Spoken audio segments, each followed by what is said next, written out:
சாந்தனு, கிக்கி, அப்புறம் பூர்ணிமா மேம், அவங்க குடும்பத்துக்கு என்னுடைய ஆழ்ந்த அனுதாபங்கள். இப்போது இந்த டார்க் ஹெவன் படத்தோட ஆடியோ லான்ச் வந்து ஆக்சுவலி இவ்வளோ தூரம் இந்த படம் வருமா அப்படின்றதே வந்து ரொம்ப வந்து ஷூட் பண்ணும்போது அவ்வளோ ஸ்ட்ரகிளாக இருந்தது. ஏன்னா எல்லாருமே சொல்லிட்டாங்க இந்த படம் ஒரு பெரிய ஸ்ட்ரகிள், ரொம்ப நிறைய ஸ்ட்ரகிள் இருந்தது அப்படின்ட்டு. இந்த படத்தோட டீசர் லான்ச்லேயே சொல்லியிருப்பாங்க, ஏற்கனவே இந்த படத்தை ஒரு 70% எடுத்து அதை வெளியே கொண்டு வர முடியாமல் அகெயின் திருப்பி ஒரு படத்தை அதே லொக்கேஷன் அதே டீம், பட் கேஸ்டிங் மட்டும் வேறு, திரும்பி நாங்கள் போன லொக்கேஷன் எல்லாமே ரொம்ப கஷ்டமான ஒரு இடம்.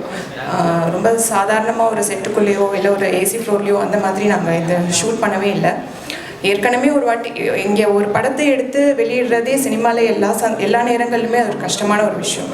பட் ஏற்கனவே ஒரு படத்தை எடுத்து அதை ஒரு ரிலீஸ் வரைக்கும் கூட கொண்டு வந்துட்டு அதை முடியாமல் அகெயின் இந்த டீம் எப்படி திரும்பி இவ்வளோ தூரம் இந்த படத்தை இவ்வளோ வெற்றியாக இவ்வளோ இந்த இடத்துக்கு கூட்டிகிட்டு வந்திருக்காங்கன்னு நினைக்கும்போது அந்த டீமோட விடாமுயற்சி தான் இவ்வளோ தூரம் இங்கே கொண்டு வந்திருக்கு. ஏன்னா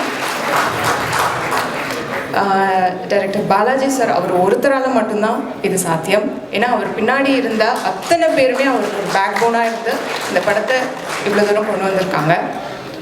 கண்டிப்பாக வந்து எல்லாருக்குமே நன்றி சொல்லணும். என் கூட நடித்த எல்லாருக்குமே நன்றி சொல்லணும், டெக்னீஷியன்ஸ்.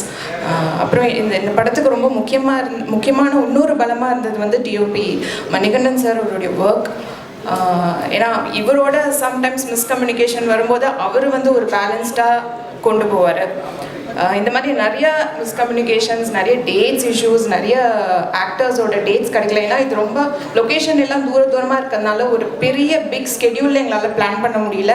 கொஞ்சம் எங்களுக்கு மழை வந்துருச்சு, எங்கள் கதைக்கு மழை தேவைப்படும் போது மழை வராது, கதைக்கு மழை தேவைப்படாத போது அந்த சீனுக்கு மழை வேணான்னு நினைக்கும் போது மழை வந்துடும்.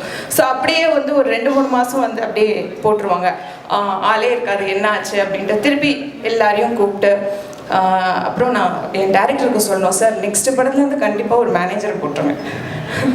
ஏன்னா டேரக்டரே தான் கூப்பிடுவார், டேட் சொல்லுவார், கார் சொல்லுவார், ஃப்ளைட் டிக்கெட்ஸ் அனுப்புவார், திருப்பி ஃப்ளைட் டிக்கெட் போடுவார்.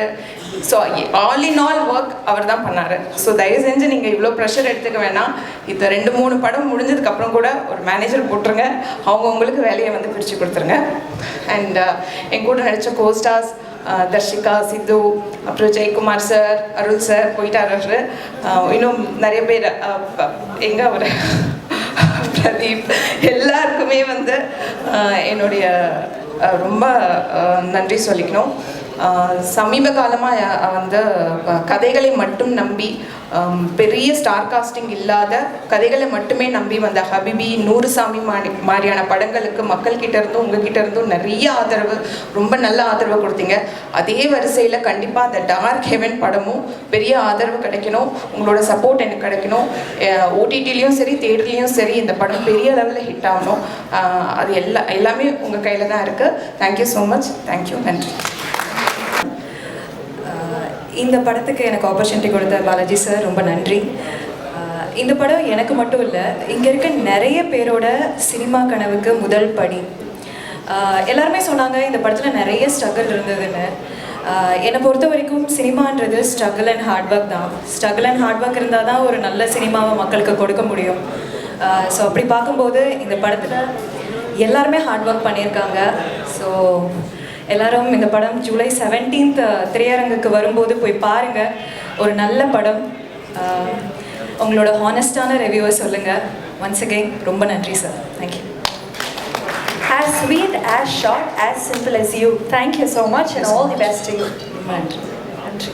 வருஷத்துக்கு ரெட்டி பாவத்தின் மனப்பூர்வ வாழ்த்துக்கள். புகழ்த்தமிழ் நான் குக்குத்து கோமாளில் பார்த்து இப்போ பார்க்குறேன் ஹீரோ ஆகிட்டான் தம்பி. இல்லை பிள்ளை நிறைய வாய்ப்பு வரும். அப்போ தான் ஹீரோ என்பது ஒரு கதாபாத்திரம் தானே. அந்த கதாபாத்திரத்துக்குள்ள ஒருத்தவங்களுக்கு பெரிய விஷயம் தெரியும். எங்களோட பெரிய கனவு அதெல்லாம் ஹீரோ ஆகணும். எல்லாருடைய ஆசை தானே ஹீரோ ஆகணும் அப்படின்னு. அந்த ஆசை நிறைவேறிக்கிறது பெரிய வாழ்த்துக்கள். ஐயா அப்பா வணக்கம், நல்லா இருக்கீங்களாப்பா? சந்தோஷம். இந்த மேடை என் மேடையை நான் மாற்றிக்கிற முதல்ல சந்தோஷப்படுத்திக்கிற முதல்ல ஜவஹர்னு தங்கச்சிமா எல்லாரையும் பார்க்கும்போது இது குடும்ப நிகழ்ச்சியாக தான் தெரியுது எனக்கு. இது ஒரு ஆடியோ லான்ச் மாதிரி தெரியல. இது பொறுத்த வரைக்கும் சிந்து வந்து நான் ரொம்ப பெருமையாக பார்த்துருக்கேன். அவனை தம்பியை முதல் படம் நான் வந்து ட்ரெயின் பண்ணியிருக்கேன். அவனுக்கு பாஸ்கெட்பால் ட்ரெயின் பண்ணியிருக்கேன். அவனை அப்போ பார்க்கும்போது ரொம்ப ஒல்லியாக ஃபங்க் வச்சுக்கிட்டு அப்படி இருப்பான். அப்படி வர சொல்லி தனியாக தெரிஞ்சான் தம்பி யாரா நீ அப்படி தான் கேட்டோம். திருவண்ணாமலை வந்து வந்த பிள்ளை. அந்த படம் அறிவுரை சார் எடுத்தாங்க. அந்த படத்தில் வந்து ஒரு முக்கியமான கதாபாத்திரம் பண்ணால் அப்போ தான் எனக்கு சித்த தெரியும். அதுக்கப்புறம் காலத்தின் கட்டாயம் பாகம் வாழ்க்கை விதி விளையாடுச்சு. என் கூட ட்ராவல் பண்ணுற நிலைமை வந்துச்சு பிள்ளைக்கு. நான் ஸ்டுடியோவில் சொல்ல ஸ்டுடியோவில் என் கூடயே இருப்பான் எப்போதுமே. ரொம்ப தங்கமான பையன், உண்மையாக இருப்பான், எல்லா வேலையும் எடுத்து செய்வான். அவனுக்கு பெரிய விஷயம் என்னென்னா வாய் தான். எதுவாக தான் உண்மையை சொல்லிவிடுவான். அதெல்லாம் நிறைய பஞ்சாயத்து இருக்குது அவனுக்கு. எதையும் சொல்றதுனால என்ன ஆகுதுன்னா உண்மை ஏற்றுக்காது மனசு. நமக்கு உண்மை சொல்ல ஒத்துக்காது எப்போதுமே. உன்னை புகழ்ந்து சொல்ல ரொம்ப அழகாக இருக்குது அப்படின்னா உடனே ஒத்துக்கும். இப்போ தண்ணி நல்லாவே போட்டு ட்ரெஸ் நல்லா போட்டுக்கலாமே அப்படின்னா உடனே யோசி போடுவோம். என்ன பார்த்தா அவனுக்கு கேவலமாக இருக்கும் அவனுக்கு அப்படி கேட்கும். நல்லதை ஏற்றுக்கிற மனசு கெட்டதை ஏற்றுக்காது. ஆனால் கெட்டதை சொல்கிற மனசு தான் சூப்பராக இருக்கும். எப்போதும் உங்களுடைய அழகை சொல்றதை விட உங்களை குறைய சொல்லும் போது திருத்துக்கிறதுக்கான ஒரு பெரிய வாய்ப்பாக இருக்கும். அப்படிதான் சித்தம் நான் பார்த்தேன். அந்த தம்பி வந்து எனக்கு ஹீரோ அன்னைக்கு எடுத்த பெரிய விஷயம் என்பது பெரிய வாழ்க்கையில் ஒரு பெரிய ட்ராவல் இருக்குல்ல. அந்த ட்ராவலில் அவன் இதில் வந்திருக்கான். நாங்கள் பேசும்போது எப்போதுமே என்னன்னா ஒருத்தர் பேசும்போது கேட்கணும். அதை கேட்காம பக்கத்தில் பேசுனா அப்படி எதுக்கு பேச தெரியாது. உனத்தாண்டா நான் எதுக்காக பேசிக்கிறேன், உனக்காக தான் பேசுகிறேன். இந்த படம் சித்து வாழ்க்கையில் பெரிய படமாக அமையும். எப்போதுமே சொல்லுவாங்க, ஐயா சொன்னாங்கல்ல, இந்த காப் ரோல் பண்ணுறேன் எல்லாரும் போலீஸாக கூப்பிட்றாங்க அப்படின்றது அது பெரிய கொடுப்பனை பொறுத்த வரைக்கும். நான் போலீஸாக தெரிய சொல்ல நான் அந்த உடையை பொறுத்து நான் போலீஸாக மாறிக்கிறேன். எனக்கு பெரிய படிப்பறிவு கிடையாது. சினிமா மட்டும் தான் எல்லாத்தையும் கொடுத்துட்டே இருக்கும். நான் ஒரு நாள் வக்கீலாக மாறுவேன், ஒரு நாள் டாக்டராக மாறுவேன், ஒரு நாள் ஹீரோவாக மாறுறேன், ஒரு நாள் எல்லா வேடங்களையும் இருக்கிறது மட்டும் தான் அந்த சினிமா என்பது அவ்வளோ அழகான தொழில். எங்களை ரொம்ப அழகாக பார்த்துக்குது. மூணில் சோறு போடுது, கேரவன் கொடுக்குது, எல்லாத்தையும் ரொம்ப பெருமைப்படுத்துது. எங்கே போனாலும் எங்களை ஃபோட்டோ பிடிச்சிக்கிறாங்க. எவ்வளோ அழகான விஷயம் இல்லை சினிமா. இந்த தொழில் நான் இருக்கிறதே பெரிய சந்தோஷம். அந்த தொழில்களை வர எல்லா மக்களுமே பெரிய மக்களாக தான் நான் பார்க்குறேன், சிறந்த மக்களாக பார்க்குறேன். 140 கோடி மக்கள் இருக்கும். இந்த 140 கோடி மக்களுக்கு எத்தனை பேர் மேலே இந்த கேமரா பதிவு பண்ணியிருக்கு கேட்டிங்கன்னா ரொம்ப குறைஞ்ச மக்கள். அந்த குறைஞ்ச மக்கள் நீங்கள் இருக்கீங்களே, நான் இருக்கேனே, அது பெரிய சந்தோஷம் இல்லை. அப்படி ஒரு தொழிலை படுத்தினால சந்தோஷமாக கை தட்டிக்கலாம். இந்த சினிமா தான் ஓடிட்டே இருக்கும். நம்ம எல்லாருமே கோடம்பாக்கத்தில் பார்த்தா இத்தனை பேருடைய பெரிய கனவுகள்ல நான் இதை பாவணும் அது பாவணும் எல்லாருடைய கனவுக்கும் இந்த சினிமா வழி கொடுத்துட்டே இருக்கு. எல்லாரும் சேர்த்துக்கும். அதான் சினிமா. இந்த சினிமா ரொம்ப அழகான தொழில். இந்த அழகான தொழிலுக்குள்ள சித்து வந்தமைக்கு பெரிய நன்றி. அதே மாதிரி இந்த வேடம் போடுறோம்ல, இந்த வேஷம் கட்டுறோம்ல, இந்த வேஷம் கட்ட சொல்ல அந்த போலீஸாக மாறிடுவாங்க. ஒரு திருடனா மாறிடுவோம், ஒரு கொலகாரனா மாறிடுவோம். இது எப்படி சாத்தியம் அப்படின்னா எங்கேயோ ஒரு விஷயத்தை கேட்டு காதில் கேட்ட விஷயத்த மூலையில் ஸ்டோர் பண்ணியிருக்கோம். அதுக்கு மெனக்கெட்டு இருப்பாங்க. அந்த மெனக்கடல் தான் இதோட மெனக்கடல். அவனை பார்க்க சொல்ல எனக்கு போலீஸாக தான் தெரிஞ்சான் தம்பி. நேற்று அந்த ட்ரெயிலர் பார்க்க சொல்ல அவ்வளோ உன்னதமாக இருந்துச்சு. அதுக்கு பெரிய வாழ்த்துக்கள் இயக்குனர் ஐயா, வாழ்த்துக்கள் ஐயா, பெரிய வம்சம் ஐயா. அவங்களை பார்த்தது ரொம்ப சந்தோஷம். ரொம்ப சூப்பராக இருந்தது. வாழ்க பல்லாண்டு வாழ்வு. நிறைய படங்கள் பண்ணுங்க. ரொம்ப நேர்த்தியாக இருந்தது, ரொம்ப சூப்பராக இருந்தது. ஷார்ட் வைஸும் சூப்பராக இருந்தது. லைட்டிங் பியூட்டிஃபுல்லாக இருந்தது. கேமரா சூப்பராக பண்ணியிருந்தாங்க. வாழ்த்துக்கள் சாமி. மியூசிக் சூப்பராக இருந்தது. இந்த படம் கண்டிப்பாக எல்லாரும் சொல்கிற வார்த்தை தான், சினிமா தியேட்டரில் போய் படம் பாருங்க அப்படின்னு. நீங்கள் தியேட்டரில் பார்க்கும்போது தான் அதை ரெட்டிப்பாகும். அந்த ப்ரொடியூசருக்கு இன்னும் வருமானம் வரும், இன்னொரு படம் பண்ணுவாங்க. அதுக்கான ஒரு வாய்ப்பு தான் அது. அதனால இதை ரெட்டி பார்க்கறதுக்கு நீங்கள் எல்லாரும் தியேட்டர் போய் படம் பார்த்தீங்கன்னா அதுதான் அது ஒரு பெரிய பாராட்டாக இருக்கும் எல்லாருக்குமே. உங்களோட வாழ்த்துக்கு பெரிய நன்றி. சித்து ஹீரோவாக பெரிய சந்தோஷம். தகச்சமா உங்கள் படம் பார்த்த நடுவில் ஒரு படம் பார்த்தா ரொம்ப அழகான கண்ணு பேசுன்னு சொல்லுவாங்க. உங்கள் கண் அப்படி தான் இருந்துச்சு, ரொம்ப அழகு. ஆனால் அந்த படம் வந்து அதுவும் காப்பா தான் பார்த்தேன். இதான் ஃபர்ஸ்ட் படம் காப்பா. அப்போ நான் வேற ஒருத்தர் பார்த்துட்டா போ. நான் தங்கச்சிட்ட கேட்டேன், அவர் மாதிரியே இருக்கா அப்படின்னு கேட்டேன். தப்பா சொல்லிட்டா போ. அதே மாதிரி தாங்க வழி நெடுது காட்டு அந்த புள்ள மாதிரி இருக்கா அப்படின்னு கேட்டேன் நான். அது பெரிய சந்தோஷம். ரொம்ப வாழ்த்துக்கள். பரவாயில்ல, மகிழ்ச்சி. அனைவருக்கும் பெரிய வாழ்த்துக்கள். ஏன் வாழ்க பல்லாண்டு வாழ்வாளவுடன் யாரெல்லாம் வந்திருக்கீங்களோ முதல்ல உங்க கூட ஒரே விஷயம் தான், சந்தோஷத்தை கூட வச்சுக்கிங்க, துக்கத்தை தள்ளி வச்சுக்கிங்க. அடுத்த வேலைக்கு இப்போ யோசிக்காதீங்க, அடுத்த வேலை நடக்கும். இந்த வேலைக்கு இப்போ வேணும். இப்போ உட்கார சொல்லி யோசிப்பேன் இன்னொரு வேலையை பற்றி. அடுத்தது என்ன பண்ண போகிறேன், இங்கே போகணுமே அங்கே போகணுமே, அது அப்புறம் பார்த்துக்கலாம், அது நடக்கும். இந்த உலகம் ரொம்ப அழகு. இந்த உலகத்தில் நீங்கள் படித்த மனுஷனாக படிக்கிற அழகு. நீங்கள் மனிதராக படிச்சிருக்கீங்க. அதுவும் சிரிக்கிறதுக்காக ஆடின பல்ல வெள்ளையாக கொடுத்துட்டான். நல்லா சரிங்க, சந்தோஷமாக வச்சுக்கிங்க, நல்ல வார்த்தைகள் பேசுங்க. வாழ்க்கை சூப்பராக இருக்கும். எல்லாருக்கும் வெற்றி என்பது பக்கத்தில் இருக்குது. நீங்கள் எடுத்துக்கலாம். உங்களுக்கு எது தேவை என்பதை நீங்கள் முடிவு பண்ணி நீங்கள் எடுத்துக்க கண்டிப்பாக நடக்கும். இந்த படம் கண்டிப்பாக வெற்றி படமாக என் மனப்பூர்வமான வாழ்த்துக்கள். தங்கச்சி பெரிய வாழ்த்துக்கள், எல்லாருக்கும் பெரிய வாழ்த்துக்கள். வாழ்க வல்லாண்டு வாழ்க வல்லமுடன். இப்போ கைத்தட்டிலாம் முடிச்சிட்டேன். அதுக்கப்புறம் நாங்கள் எடுத்து மூவ் பண்ணி ஆரம்பிக்கும் போது தான் ஷரண் சார் அவர் இல்லைன்னா கண்டிப்பாக இன்றைக்கி இந்த படமும் இல்லை, இந்த மேடையும் இல்லை. பணத்தை தாண்டி இந்த படத்தில் எனக்கு ரொம்ப பெரிய பேக் போனாக இருந்தது Gopal sir and my brother and என் மிஸ்ஸஸ். அவங்க எல்லாத்துக்குமே நான் ரொம்ப பெரிய நன்றியை சொல்லிக்கிறேன். அப்புறம் அந்த படத்துக்குள்ளே வந்த பிறகு எனக்கு ரொம்ப ஸ்பெஷலாக தெரிஞ்சது சித்து ப்ரோ. ஏன்னா நான் ஏற்கனவே வெளியே ஃபுல்லாக நான் ஒரு ஹீரோ வச்சு எடுத்தால் நான் மாற்றுவேன், எல்லாமே எனக்கு சுற்றி தப்பாகவே இருந்துச்சு. நானும் சென்னையில் கிடையாது, நான் திருநெல்வேலி தான். ஸோ ஒரு ரொம்ப நெகட்டிவிட்டிக்குள்ளே தான் நான் வந்து சித்து சார்ட்ட கதை சொன்னேன். ஓகே பண்ணலான்னு சொன்ன பிறகு படத்துக்குள்ளே தஷியம்மா வந்தாங்க. முதல்ல தமிழ் பேச தெரிஞ்ச ஒரு ஹீரோயின், அதுவே எனக்கு ரொம்ப பிடிச்சிருந்துச்சி.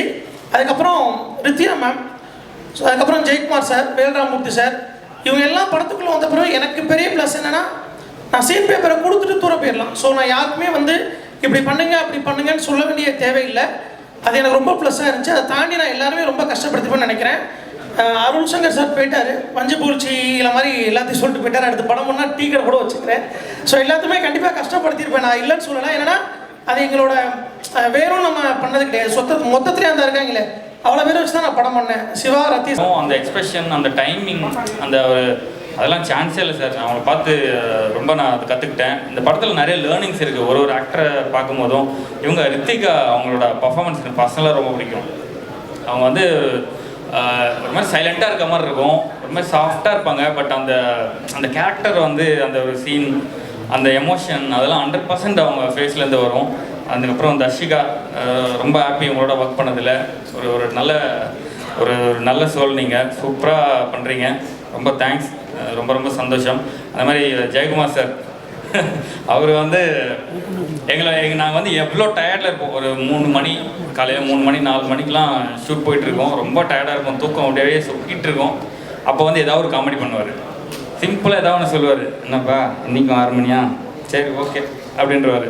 ஸோ அதெல்லாம் அந்த ஒரு மாதிரி அவர் சிரிச்சுக்கிட்டே இருந்தால் நமக்கு அந்த டைம் போகிறதே தெரியாது. ஸோ அந்த செட்டில் நாங்கள் ஒர்க் பண்ணும்போது அங்கே நடக்கிற விஷயங்கள் எல்லாமே வந்து அவ்வளோ சூப்பராக இருக்கும். இந்த படம் வந்து ரொம்பவே கஷ்டப்பட்டு, எல்லாருமே கஷ்டப்பட்டு தான் எடுப்பாங்க. நாங்கள் இன்னும் டபுள் கஷ்டப்பட்டு இந்த படத்தை வந்து நாங்கள் பண்ணியிருக்கோம். ஜூலை 17 இந்த படம் ரிலீஸ் ஆகுது. எல்லோரும் தியேட்டருக்கு போய் பாருங்கள். அண்டு இங்கே வந்திருக்க ப்ரெஸ் எல்லாருக்கும் ரொம்ப நன்றி. இந்த படத்தை வந்து நிறைய பேர்கிட்ட கொண்டு போய் சேருங்க. இது கண்டிப்பாக ஒரு நல்ல படமாக இருக்கும். Thank you so much. Music director, editor, cameraman Mani sir, இவங்க எல்லாருக்கும் ரொம்ப நன்றி. இந்த படம் பண்ணதில் ரொம்ப சந்தோஷம். எங்கள் ஹோல் காஸ்ட் அண்ட் குரூப் யாரையாவது நான் விட்டுருந்தேன்னா தயவுசெய்து மன்னிச்சிருங்க. எல்லாருக்கும் நான் வந்து நன்றி சொல்லிக்கிறேன். ரொம்ப சந்தோஷம். தேங்க்யூ, நன்றி. Vicky Siva sir, thank you sir, வந்துருக்கிறோம். சாரிங்க, ஏன்னா இப்போ படத்துக்கு சப்போர்ட் பண்ணவங்க பேர்லாம் சொல்லிட்டேன். பட் இவங்க இல்லைன்னா கண்டிப்பாக இந்த படமே இல்லை. அந்த பேரை சொல்ல நான் மறந்துட்டேன். சக்தி, சிவா, மனோஜ், பூபதி, மிஸ்ஸஸ் ஷரண், சாந்தினி மேம், ஜெயன், ரத்தீஷ், இவங்க இல்லைன்னா கண்டிப்பாக இந்த படம் கிடையாது. அண்ட் என்னோடய நண்பன் முத்து விக்னேஷ், இவங்க எல்லாருமே தான். ஸோ எல்லாத்துக்கும் ரொம்ப தேங்க்ஸ். நான் இன்றைக்கி இந்த இடத்துல நிற்கிறேன்னா ஸோ அதுக்கு நீங்கள் எல்லாருமே ஒரு காரணம் தான். ரொம்ப நன்றி, ரொம்ப நன்றி.